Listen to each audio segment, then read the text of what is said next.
Nous allons, bienvenue dans le webinaire des éditions Nathan, qui est consacré à notre nouvelle méthode de lecture, Alfie et ses amis. Les autrices vont vous présenter cette méthode et vous pourrez poser toutes vos questions à la suite de la présentation. N'hésitez pas, si vous le souhaitez également, à poser vos questions dans le chat en bas à droite. Si nous ne pouvons pas vous apporter toutes les réponses dans un premier temps, une foire aux questions nous permettra d'y répondre en différé. Donc Fanny et Sarah, je vous laisse la parole et tout à l'heure. Merci Pascal. Merci. Alors, bonjour à tous et à toutes. Nous sommes ravis de vous accueillir aujourd'hui pour vous présenter notre méthode. Je vais commencer par vous présenter rapidement l'équipe. Donc, nous sommes 5. Il y a Madame Condamine Fabienne, inspectrice de l'éducation nationale. Nous avons Stéphanie Carrière, qui est enseignante en CP. À sa gauche, Lauriane Weiss, enseignante également en CP. Sur ma droite, il y a donc Sarah, également enseignante en CP. Et on finit par moi-même, Fanny, également enseignante en CP. Alors, de quelle manière a commencé notre projet? Suite à la réforme de l'apprentissage des fondamentaux de 2017 et plus particulièrement celle de l'apprentissage de la lecture en CP, nous avons utilisé des manuels dans notre classe qui étaient déjà existants, mais en fait, on n'avait jamais trouvé un manuel qui correspondait à nos attentes, soit parce qu'il ne collait jamais complètement aux directives ministérielles, soit parce que ça ne prenait pas assez en compte la différenciation dont nous avions besoin. Du coup, on a décidé de créer notre propre méthode qui nous satisferait complètement. Donc, Alfie, c'est le fruit d'une réflexion didactique et pédagogique de 7 longues années. Et il faut savoir que nous testons cette méthode dans nos classes depuis 3 ans, ce qui nous a permis de pouvoir réajuster, faire des remédiations, etc. La méthode a été pensée pour répondre aux besoins des élèves, quel que soit leur niveau, aux besoins, bien entendu, des enseignants, puisque c'est une méthode clé en main.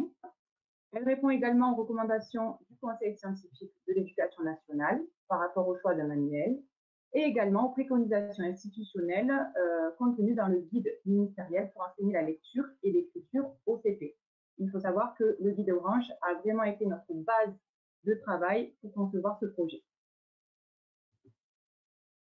Donc, Alfie et ses amis, c'est une méthode syllabique avec une entrée graphémique qui prend en compte l'équilibre des différentes composantes de l'apprentissage de la lecture. C'est pourquoi nous travaillons le code, la compréhension, l'affluence. Nous abordons également dans notre méthode la différenciation, le lexique, l'étude de la langue, sans oublier l'écriture quotidienne qui se traduit par à la fois le geste d'écriture, de l'encodage, de la copie, de la dictée et de la production d'écrits.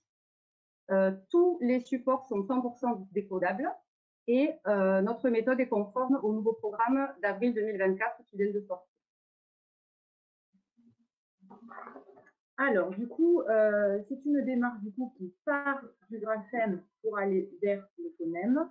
Ce qui a été prouvé, ça diminue la charge cognitive des enfants. La méthode repose sur un tempo rapide. En effet, nous découvrons 16 graphèmes les 9 premières semaines. La progression est spiralaire. Chaque séance se base sur la séance antérieure et rappelle les notions. Et il y a un rebrassage systématique puisque nous avons des temps de révision automatiques environ 2 par période, et ce qui permet de consolider les acquis des enfants. Concernant nos textes de compréhension, ils s'articulent autour d'une histoire suivie avec des personnages attachants qui partagent de multiples aventures. Donc, je vais vous faire un petit résumé en fait du début de l'histoire. C'est l'histoire d'Alfie, un éléphant qui est seul. Et un jour, il rencontre un petit garçon, Mathéo, avec lequel il se lie d'amitié. Ils passent de bons moments, ils jouent au ballon et ils ont l'habitude de se retrouver le lendemain, jusqu'au jour où Mathéo ne revient plus. Donc, Alfie se retrouve de nouveau seul. Il erre près d'un lac. Et un jour, en fait, il trébuche sur un objet curieux. Il croit que c'est un ballon, donc ça le rend heureux parce que ça lui rappelle des bons moments qu'il avait passés avec Mathéo. Mais un jour, en fait, ce ballon se fissure. Et c'est là qu'il se rend compte qu'il y a deux petites pattes qui sortent. Et ce sont les pattes de Dina, notre bébé dinosaure, qui sort de sa coquille d'œuf avec un objet magique qui est le bidule, qui va les aider à se téléporter tout au long de l'aventure. Et en fait, Dina, grâce à son objet, va aider Alfie à retrouver son ami Mathéo en allant dans différents endroits, comme par exemple le Japon ou à Paris. Et en fait, ça met en avant aussi une dimension culturelle qu'on a voulu mettre en avant dans notre méthode. Alors, en ce qui concerne la question des mots-outils, alors, dans la méthode, nous en avons mis seulement 11. Nous avons fait le choix d'insérer quelques mots-outils tels que un, EEST, assez tôt dans l'année pour pouvoir proposer des phrases et des textes ayant du sens le plus rapidement possible aux enfants. Comme vous pouvez le voir, ils sont notifiés en haut des pages de code. Là, vous voyez la page du V avec un petit trombone. Au niveau des outils de la méthode, donc premièrement, tous les supports que propose notre méthode sont différenciés afin que chaque enfant avance à son rythme. Donc nous trouvons sur l'écran de gauche à droite le manuel. Ensuite, nous avons un cahier d'activité qui, au sein duquel il y a des exercices de décodage et d'encodage. Nous avons également un livret de lecteur qui permet de garder une trace des ateliers de compréhension. Et c'est accompagné de l'outil arc-en-ciel que nous expliquerons un petit peu plus tard dans le webinaire, qui va aider les élèves. Ensuite, il y a le guide de l'enseignant qui est vendu avec un fichier photocopiable et des ressources numériques. Alors maintenant, nous allons rentrer un peu plus dans les détails. Alors voici une proposition d'emploi du temps. Alors, nous découvrons deux nouveaux graphèmes par semaine. Les jours 1 et les jours 3, comme vous pouvez le voir, correspondent aux jours de découverte du graphème avec des exercices de décodage le matin, d'encodage l'après-midi. Et les jours 2 et 4, eux, sont pour la compréhension. Alors, sachant que le jour 2, il s'agit d'un texte de compréhension lu par l'élève, et le jour 4, un texte de compréhension orale, c'est-à-dire lu par l'enseignant. Lors des temps de révision, donc là, voici l'emploi du temps lorsque nous abordons des temps de révision. Dans ces semaines-là, l'emploi du temps change un petit peu puisque le jour 1 et 2, nous découvrons un nouveau graphème. Par contre, le jour 3 et 4, ça change totalement puisque le jour 3, c'est le temps de révision le matin avec un petit travail de fluence l'après-midi. Et le jour 4 nous permet de travailler une notion de DL ainsi que du lexique.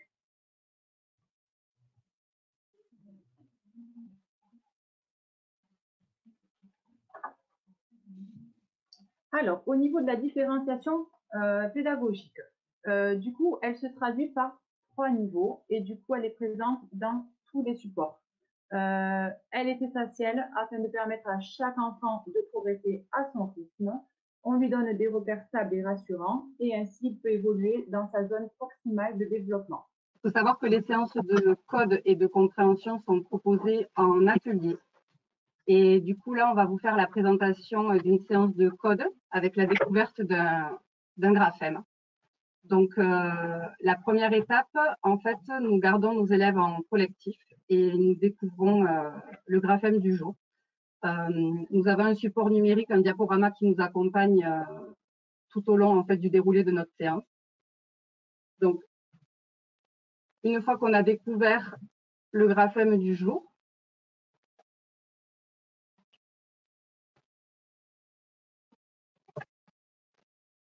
on propose aux élèves ce que nous on appelle un nuage de mots, où ils doivent faire de la discrimination visuelle du graphème.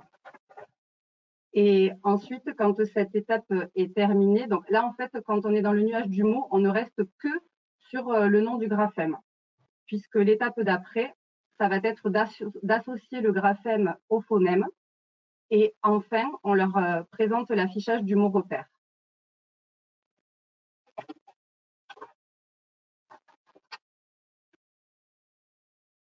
Et on termine du coup le moment collectif en présentant du coup les ateliers autonomes. Du coup, il s'agit de présenter aux élèves le cahier d'activité, donc qu'ils effectueront seuls, et les exercices complémentaires. Donc, une fois que ce petit moment en collectif est terminé, nous mettons en place les ateliers. Il s'agit du coup de 3 rotations de 10 minutes. Et du coup, chaque élève aura un temps en dirigé avec l'enseignant et 2 temps en autonomie seul où il effectuera ses petits exercices. On va maintenant rentrer dans les détails de l'atelier dirigé du coup avec l'enseignant. Donc avec l'enseignant, on commence toujours par un petit moment de conscience phonologique en sachant que ce petit moment s'arrêtera pour certains élèves au fur et à mesure de l'année et ne restera que pour les élèves vraiment à besoin. Ensuite, nous effectuons un travail de combinatoire grâce à une manipulation d'étiquettes et toutes les étiquettes que vous voyez du coup seront manipulables. Et ensuite, on termine cet atelier dirigé par la lecture des syllabes, des mots et des phrases du coup du manuel, et sachant qu'elles sont différentes pour chaque niveau. Donc ici, on a choisi de vous montrer le niveau 1 que vous voyez en rose. Quand les 3 rotations d'ateliers sont terminées, on récupère tous nos élèves pour faire un petit bilan collectif, pour leur demander quel est le graphème que nous avons découvert aujourd'hui et quels sont faits ce graphème. Nous allons maintenant parler du coup de la différenciation pédagogique dans le manuel. Donc ici, nous avons affiché une page de code et une page de compréhension de texte. Et comme vous pouvez le voir, cette différenciation est matérialisée par la présence de petites coquilles d'œufs sur le côté gauche de chaque page. Ces coquilles sont un petit clin d'œil à Dina, vu qu'elle sort de l'œuf au début de l'année. Nous avons donc une coquille rose pour les niveaux 1, les élèves à besoin, 2 coquilles vertes pour les niveaux 2 et 3 coquilles oranges pour les niveaux 3. Donc ici, on rentre un petit peu plus en détail sur une page de code. On a voulu mettre en avant différentes aides en fait pour l'élève. Un certain étayage en fait qui va évoluer selon le niveau de chaque élève et au fil des périodes. Donc vous pouvez voir les arcs syllabiques présents au niveau 1 et 2 de cette page. Ensuite, nous avons la colorisation du graphème qui est en bleu pour tous les graphèmes du manuel. Et nous avons aussi les lettres muettes qui sont grisées. Et en fait, toutes ces aides, tout cet étayage tend à disparaître au fur et à mesure de l'année. Donc, ça va disparaître en premier pour les niveaux 3, puis petit à petit pour les niveaux 2 et enfin pour les niveaux 1. Et la différenciation, du coup, comme vous pouvez le voir, est quantitative, puisque les 2 coquilles et 3 coquilles ont forcément plus de choses à lire, mais elle est aussi qualitative, puisque la difficulté des mots et des phrases à lire varie d'un niveau à un autre. Dans le cahier d'activité, c'est un petit peu différent. Vous retrouverez des liserés de couleurs sur le côté gauche, comme vous pouvez le voir. Les couleurs correspondent aux couleurs des coquilles, donc rose, vert et orange. Les typologies d'exercices restent les mêmes dans une période. L'élève sera toujours confronté aux mêmes exercices, ce qui permet de faciliter son autonomie. Et par contre, après, quand on change de période, les exercices évoluent en difficulté. Voilà, alors ça, ce sont 2 exemples de textes de compréhension. Alors, il faut savoir qu'en période 1, tous les textes sont lus par l'enseignant et travaillés à l'oral en collectif avec les élèves. Et à partir de la période 2, vous allez trouver dans le manuel par semaine 2 textes. Le premier est lu par les élèves et il est différencié sur 3 niveaux. Et en fait, ce texte-là est étudié en atelier différencié. Et le deuxième texte de la semaine, il est lu par l'enseignant et il est étudié en collectif à l'oral. Alors, en fait, il faut savoir qu'on a essayé d'intégrer au sein de notre manuel différents types de textes. Donc, on va retrouver la bande dessinée, nous allons retrouver aussi un poème, il y a 2 documentaires, il y a un email, il y a une lettre. Bon, voilà, on a essayé d'être assez exhaustive. Et en fait, vous pouvez voir que sur le texte, là, c'est le texte de Gaston, en bas de la page, il y a un QR code. Ce QR code, en fait, va servir aux élèves. En fait, quand il va être chez lui, il va pouvoir réécouter le texte que l'enseignant lui aura lu dans la journée et il pourra s'entraîner à le lire en même temps qu'il écoute. Et ça, c'est un exercice qui est préconisé pour l'affluence.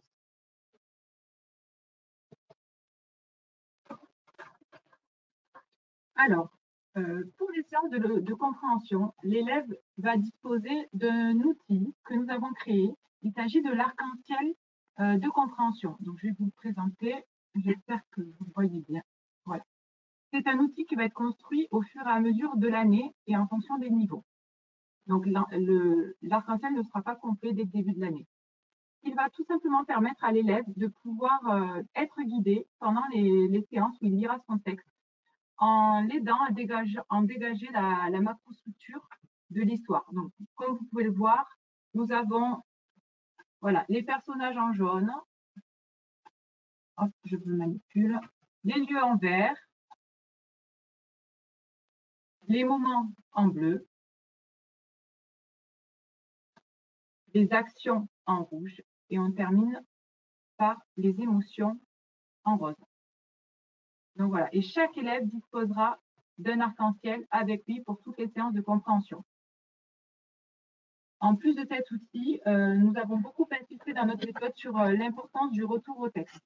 En effet, c'est super important qu'un élève sache justifier de ses réponses en allant chercher dans le texte. C'est pourquoi quand on lui demande de répondre à un vrai ou faux ou quand on lui demande de répondre à une question, à chaque fois, on l'oblige à aller trouver la réponse dans le texte. Ça sera matérialisé, comme vous pouvez le voir là sur la deuxième image, par des couleurs. L'élève choisira la couleur qu'il veut. Par exemple, pour la première question, il va choisir du violet et il va aller colorier en violet dans l'histoire la réponse à la question.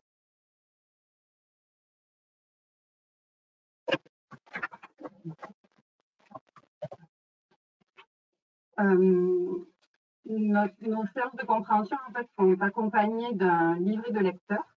Alors en fait, il faut savoir qu'en aucun cas, ce livret de lecteur ne reflète tout le travail qui est fait en compréhension. C'est un support en fait qui vient a posteriori de la séance. En fait, il sert de support pour garder une trace du travail qui est effectué lors des ateliers autonomes, sachant qu'en fait, à chaque fois, c'est au sein de l'atelier dirigé que l'enseignant travaille et apprend les différentes stratégies de compréhension à ses élèves.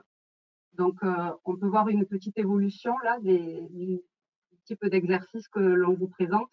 Ça va commencer au début de l'année par simplement entourer les éléments qui appartiennent à l'histoire.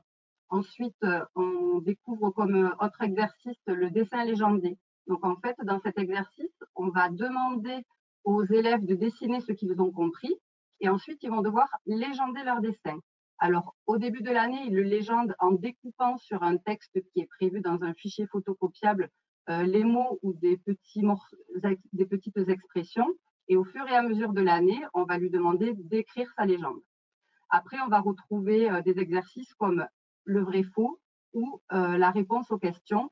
Mais pour nous, ce qui est très important en fait de vous expliquer aujourd'hui, c'est que ce n'est pas un type d'exercice évaluatif. On n'attend pas de l'élève qui réponde simplement à la question et c'est tout. En fait, on exige tout le temps, toute l'année, un retour au texte. Pour nous, c'est vraiment la grande stratégie qu'on met en avant dans notre méthode. Alors maintenant, on va passer aux séances de compréhension orale, c'est-à-dire les séances de compréhension où le texte est lu par l'enseignant. Ici, dans ces séances-là, on développe différentes stratégies. On va amener les élèves à se faire un film ou un dessin animé dans la tête. On va également travailler tout ce qui est lexique, synonyme, famille de mots. Et en général, on termine la séance par un moment de théâtralisation. C'est un moment qui plaît beaucoup aux élèves. Ils se mettent dans la peau des personnages. Et vraiment, c'est une grande source de motivation pour eux et on favorise beaucoup la compréhension à travers cette théâtralisation. On a même des élèves qui nous disent que pendant la récréation, ils jouent à Alfie et ses amis. À théâtraliser. Alors là, vous avez l'exemple d'une page de révision fluence. Donc, ce moment, il est présent environ 2 fois par période et il est mené sur 2 séances. Donc, la première séance, en fait, on va découvrir cette page de révision avec les élèves et on va leur expliquer le vocabulaire, on va s'entraîner à lire les mots. Et lors d'une deuxième séance, en fait, on va travailler plutôt les stratégies de fluence que l'on va aborder au travers de petits jeux. Et en bas de la page, on retrouve tout au long du manuel un méli-mélo qui va être un prétexte en fait pour travailler, par exemple, des confusions de sons comme le feu, le vœu et ou des sons proches. Voilà, vous découvrirez en fait ça au fur et à mesure du visionnage du manuel. Et comme on vous l'a montré tout à l'heure, lorsqu'on a ces temps de révision, on en profite pour l'étude de lexique et l'étude de la langue. Alors, voici un exemple de 2 pages de lexique. Alors, il faut savoir que toutes les pages sont construites de la même façon. On part tout d'abord d'une image générale. De cette image, on va faire une collecte de mots. Suite à cette collecte de mots, on va travailler sur différentes catégories. Et enfin, en dernière étape, on va travailler sur les synonymes, les antonymes et les familles de mots. Et les thématiques qui ont été choisies sont vraiment des thématiques proches de l'univers des enfants. On va travailler sur l'école, l'anniversaire, les émotions, la nature, la savane, etc. etc. Et ces thématiques sont également choisies parfois pour anticiper en fait un éventuel vocabulaire difficile dans les textes de compréhension que les élèves vont retrouver peu de temps après. Alors ça, c'est une page d'étude de la langue. Donc dans notre manuel, en fait, toutes les pages d'étude de la langue sont à la fin, mais l'enseignant, nous on propose en fait à l'enseignant d'étudier un thème d'étude de la langue comme présenté sur l'emploi du temps tout à l'heure.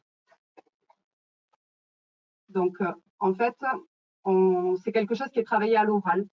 On ne travaille jamais l'étude de la langue à l'écrit. Et en fait, on commence toujours par un exercice de consolidation sur la notion qui a été présentée la fois d'avant. Et on a essayé de choisir des exercices un petit peu ludiques. Là, par exemple, vous pouvez voir que la consigne, c'est simplement de poser le doigt sur l'image qui correspond au mot.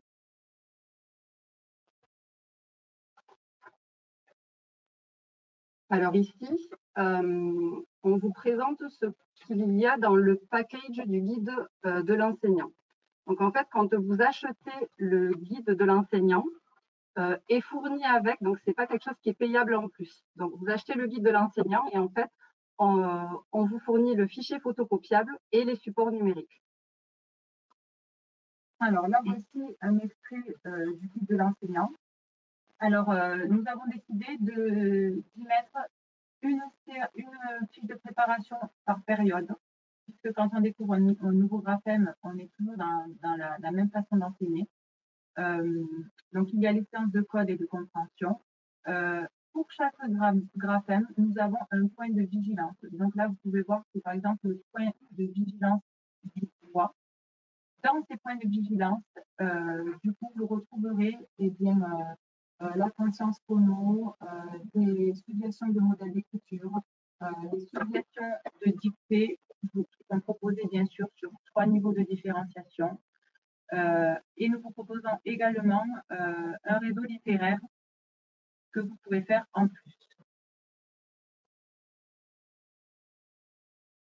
Alors, concernant le fichier à photocopier, il faut savoir que même si notre cahier d'activité est différencié sur 3 niveaux, ce fichier photocopiable en fait permet de pousser encore plus la différenciation et il va permettre également aux élèves les plus rapides d'être autonomes plus longtemps.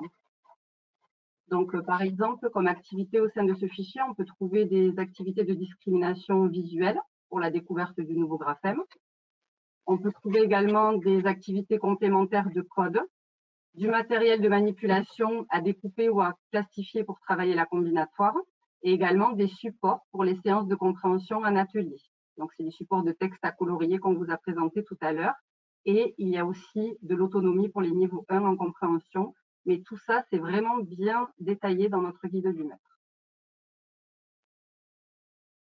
Donc, les diaporamas, nous avons montré un petit peu tout à l'heure quelques diapositives. Alors, il faut savoir que ces diaporamas, il y en aura un par graphème et ils suivent chronologiquement l'ordre des séances. Donc, lorsque l'enseignant ouvre son diaporama et qu'il suit l'ordre chronologique, il ne peut pas boucler d'étapes dans sa séance. C'est vraiment clé en main. Il y a juste à cliquer et il aura tout à sa disposition sur ce diaporama. Donc, c'est vraiment un facilitateur pour l'enseignant. Et vous aurez également des activités de manipulation, comme je vous ai montré tout à l'heure, avec des petites étiquettes manipulables, par exemple. Il faut savoir que même si un enseignant n'est pas équipé d'un TBI, il peut quand même avoir accès à toutes ces ressources, parce que les étiquettes manipulables sont prévues à photocopier. Vous pouvez très bien vous les imprimer et vous les plastifier. Et tout ce qui est exercice de conscience phonologique, en fait, dans les points de vigilance du graphème présents dans le guide du maître, en fait, on vous nomme les mots. Par exemple, là, vous voyez l'image de la girafe et du vélo.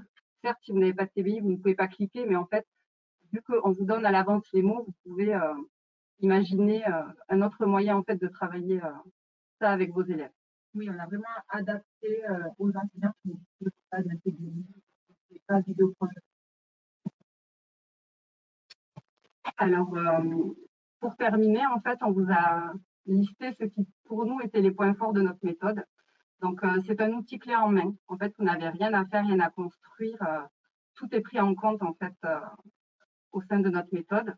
La différenciation, ça, c'est quelque chose où on a vraiment insisté. C'était vraiment notre mot d'ordre tout le temps. Elle est présente sur tous les supports et sur 3 niveaux à chaque fois, ce qui permet vraiment à chaque élève d'apprendre à son rythme. La pédagogie explicite de la compréhension, donc ce dont on vous a parlé tout à l'heure, ce retour au texte constant.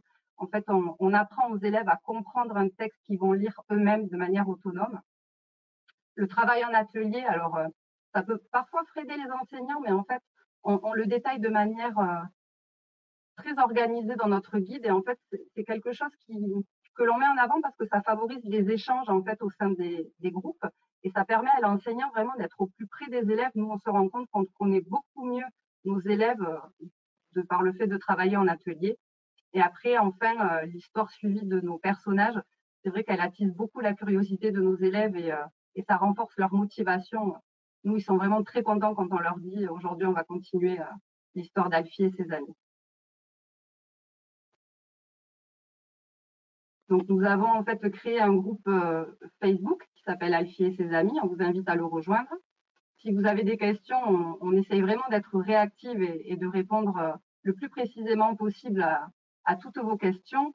On a essayé de mettre quelques visuels. On a mis les liens aussi vers le site Nathan où vous pouvez voir le manuel complet.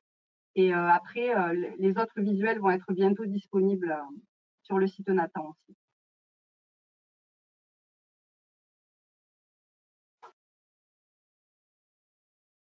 Donc là, je crois qu'on va prendre un temps de questions.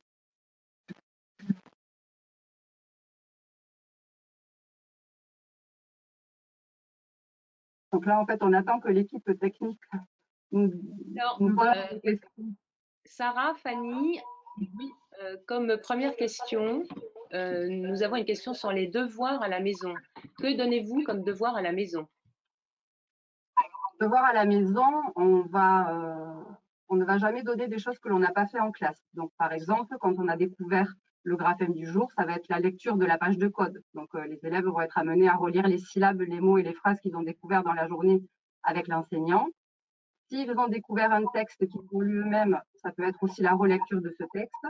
S'il s'agit du texte que l'enseignant leur a lu, eh bien, en fait, ils vont pouvoir soit le raconter à leur famille, ce qui va les faire travailler leur langage oral, et ils peuvent aussi écouter ce texte et essayer de le relire grâce au QR code présent dans le manuel.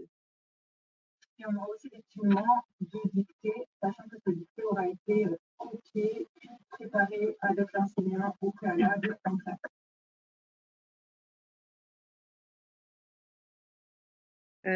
Alors, une question sur les groupes de niveau. Comment constituez-vous, en particulier au début de l'année, les groupes de niveau? Alors, il faut savoir que les 3 premières semaines de l'année, le manuel n'est pas différencié.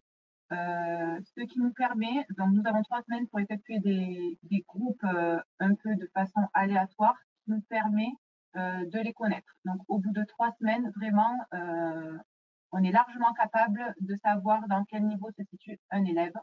Et nous avons également les évaluations nationales qui nous donnent un bon point d'appui.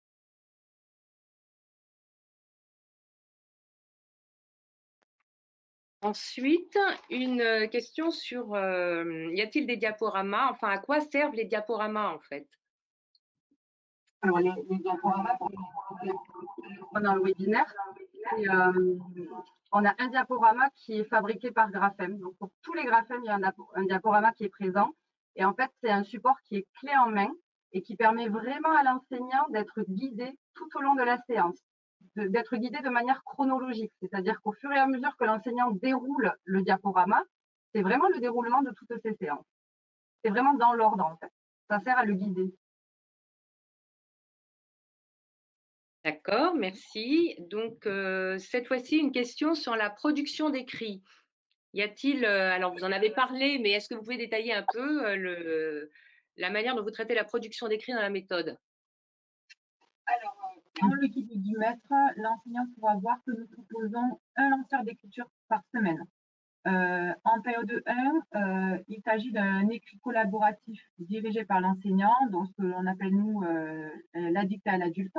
Et à partir de la période 2, c'est l'élève lui-même qui pourra produire des petits écrits. Le but étant de l'amener en fin d'année de pouvoir produire seul un texte de 2 à 5 lignes. Alors, par exemple, dans notre manuel, on a un texte sur la savane et un exemple de lanceur d'écriture, ça peut être choisis un animal de la savane et décris-le. Donc, l'élève peut très bien, par exemple, écrire comme petite phrase elle a un long cou. Réponse la girafe. Voilà, ça peut être quelque chose qui ressemble à ça. Mais on essaie vraiment de varier les lanceurs quand même, sachant qu'ils ont un lien quand même avec nos personnages. Une autre question porte sur les mots-outils. Quelqu'un vous demande pourquoi il y a peu de mots-outils dans la méthode. Tout simplement parce que les mots-outils ne sont pas des mots 100% décodables. Ce sont des mots qui sont quand même à éviter, puisque quand même ce qui est préconisé, c'est d'avoir que du 100% déchiffrable pour l'élève. Tout ce qui n'est pas 100% décodable lui fait une surcharge cognitive. Donc, nous avons fait le choix d'en mettre très peu. Alors, en fait, très peu, mais ils arrivent au fur et à mesure de l'année qui sont décodables. Par exemple, il y a un enseignant qui va se demander pourquoi mon outil, pourquoi il n'est pas présent. En fait, il va être présent dès qu'il est complètement décodable. Après, on a vraiment essayé de répondre aux attentes ministérielles sur ça. Mais on a quand même fait le choix d'en mettre. D'accord. Donc, au niveau… Alors, les élèves qui ne lisent que le niveau 1, du coup, est-ce qu'ils ratent en fait des informations de l'histoire? Alors, déjà, il faut savoir que l'histoire avance de la même façon pour chaque niveau. Le niveau 1 a simplement moins d'informations que le niveau 2 et le niveau 3. Mais en fin de séance, à la fin de chaque séance de compréhension, il y a un petit bilan collectif où l'enseignant termine par une lecture magistrale du texte niveau 3, c'est-à-dire le texte intégral, qui permet au niveau 1 de récupérer les informations qu'il n'avait pas dans son texte. D'accord. Sinon, alors, quelqu'un demande si la méthode est labellisée, mais bon, je vous laisse répondre. Mais… Alors en fait, nous, on sait qu'on répond à toutes les exigences ministérielles. Donc, en fait, on se dit qu'on n'a aucune raison que Alfie et ses amis ne soient pas labellisés. Maintenant, il n'y a aucune méthode qui l'est actuellement. Et en fait, le process de labellisation, il n'est pas encore lancé. Et que ce soit dans n'importe quelle maison d'édition, en fait, on ne sait pas, on attend. Mais on est obligé d'attendre. Mais voilà, nous, à partir du moment où on s'est basé sur les ministérielles, on ne voit pas pourquoi on ne serait pas labellisé. on n'est pas très inquiète, mais voilà, le processus n'est pas lancé pour personne. On ne peut pas savoir. Une autre question qui porte sur l'évaluation. Quelles sont les modalités et les fréquences d'évaluation? Alors, nous sommes vraiment impliqués dans une démarche d'évaluation formative. En fait, ce qui le permet, c'est vraiment de travailler en atelier.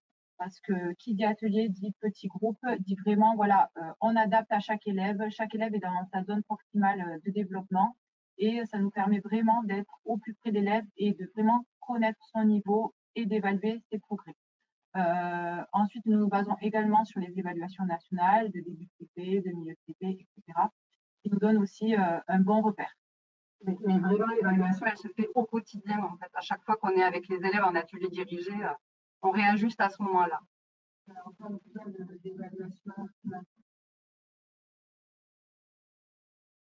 Merci. Au sujet des textes d'Alfie, sont-ils assez résistants et abordez-vous d'autres textes pendant l'année scolaire? Alors en fait, en début d'année, c'est sûr que nous ne disposons pas de beaucoup de graphèmes, mais à partir du moment où il y a un nombre assez conséquent de graphèmes, et bien forcément, les textes deviennent de plus en plus résistants. Mais nous proposons également dans le guide du maître vraiment différentes lectures en réseau et qui permet à l'élève d'être confronté également à des œuvres complètes. Donc ça fait vraiment un bon complément. Et ces œuvres en réseau, en fait, elles peuvent être issues de la liste en fait, issue du patrimoine ou de la littérature de jeunesse, comme c'est préconisé dans les programmes. Alors, il y a aussi une question sur l'écriture. Alors, je crois on y a répondu, je crois, dans le chat, mais du coup, je vous la repose quand même. Vous aurez peut-être une autre réponse. Quel support utilisez-vous pour travailler le geste d'écriture? Alors, en fait, on ne propose pas dans notre méthode de cahier tout prêt parce que pour nous, un cahier CIS nous semble le support le plus adapté en fait au geste d'écriture et en fait le plus approprié. Et nous, en fait, on prend le soin dans nos classes en fait de l'adapter à chaque élève. En début d'année, il y a des enfants qui sont sur des CIS 3 mm, d'autres qui sont de suite sur les CIS 2,5. Ils n'avancent pas au même rythme. Et même pour les modèles qu'on leur propose, que vous retrouvez d'ailleurs dans les points de vigilance, en fait, on les adapte. Nous, en fait, on écrit les cahiers d'écriture à la main. On des cahiers CIS et on fait des supports à la main. C'est le meilleur moyen de les différencier. Pour les droitiers, pour les gauchers, pour les élèves qui ont vraiment de mal à écrire. Voilà. On adapte à chacun. On sait que c'est un peu plus long, mais effectivement. Alors, il y a une autre question qui porte sur le guide du maître, mais c'est moi qui vais y répondre. Parce que c'est au sujet de la disponibilité. On a déjà répondu dans le chat en disant qu'effectivement, il ne serait disponible version papier et numérique que fin août, mais de façon à ce que vous puissiez quand même préparer vos séances ou le consulter en avance. À partir du mois de juin, nous mettrons la période 1 en ligne disponible gratuitement. Donc, de toute façon, vous pourrez consulter, chacun pourra consulter la période 1 du guide du maître dès le mois de juin. Donc, je vous remercie. Je pense qu'on a répondu à toutes les questions qui étaient dans le chat. Vous pouvez retrouver toute l'équipe sur le groupe Facebook qu'elles ont créé et n'hésitez pas à y reposer un certain nombre de questions ou à participer. Elles vous répondront très rapidement. Donc, merci à tous et vraiment, nous vous prions de nous excuser pour ce problème technique qui j'espère, ne vous a pas trop posé de problème dans la compréhension de ce webinaire. Merci beaucoup pour votre écoute. Bonne journée et à bientôt. Au revoir tout le monde. Bye bye.